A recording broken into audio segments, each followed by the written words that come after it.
Joe from Tax and Income Planning. Just want to do a quick blog entry. I thought I would, in this entry, define a couple terms that you may hear on, you know, reading the news or watching BNN financial terms that may have left you scratching your head. But then if I explained them, probably my goal is to make them as clear as mud. Okay, so the two terms I'd like to clarify or define for you, and that is when you go long or go short. Okay, and they're very simple terms. The easiest one to explain is long. When you're long in something or you've gone long in something in a position, it usually just means that you own it. That's it. You're optimistic. You want to own the shares or own the company that you bought into, and you want to be in it for a long time. So you want to buy Microsoft. It's at $10 a share. It's not at $10 a share right now, but ones and zeros, I do better math with that.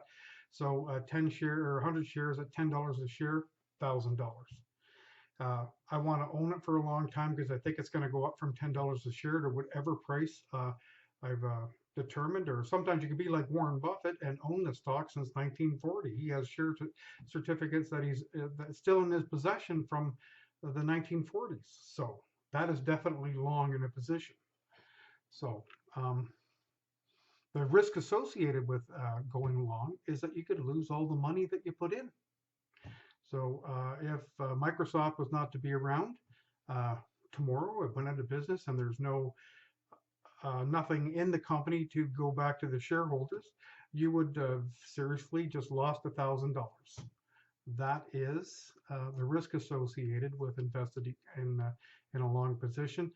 Now, I want you to know something, that there are some things that could mitigate the risks associated with things and help you not lose as much money, those kinds of things, but just know that the risk associated with it is that you could lose your money. So the term going short is when you sell something you don't own. That sounds cool. How could you make money on selling something that you don't own? I'd like to give you an analogy, I guess. And here's the analogy. You believe sugar price is going to go down. So it's currently at $5 a pound. And for whatever reason you think it's going down, what you can do is go to your neighbor on this side of you, and he has a lot of sugar, and you go borrow a pound of sugar from him. He doesn't care. He has a lot. Just say, give me the sugar back when you're finished. Take your time. You take that pound of sugar. You sell it to this neighbor because he's in need of it. And he gives you $5. Now you have $5 in your hand where you used to have a pound of sugar. And it wasn't your sugar, it was his sugar. So for whatever reason, bumper crops, there's a huge influx of sugar in the market. It drives the price from $5 a pound down to $1 a pound. So you go out into the marketplace, go buy that pound of sugar with $1. Take that pound of sugar and give it back to your neighbor. He's happy. He says, thank you very much.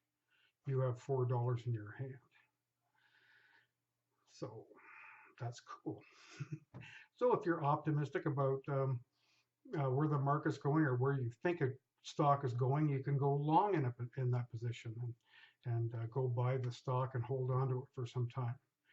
But if you're pessimistic about the industry or about the stock or the market, that kind of stuff, you can short the market in anticipation that it goes down and still make money. So whether the market's up or down, there's ways of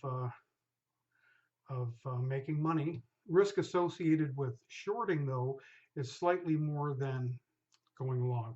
Going long, you could possibly lose the investment, so the $1,000 that you put into it.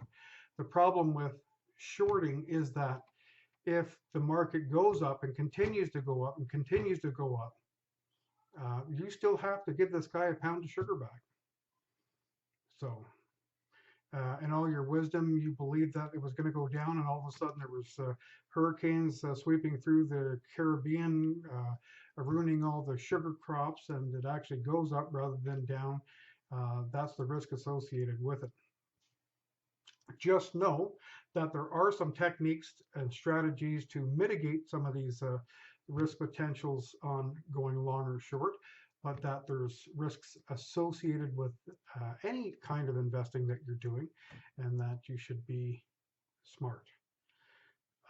Educate yourself, and you should talk to people that will help you out. You should find an advisor, a good one, and I believe in finding an independent advisor.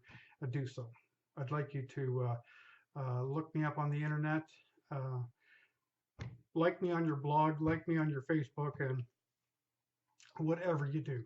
Caveat emptor. Thank you so much for listening to my blog. You have a very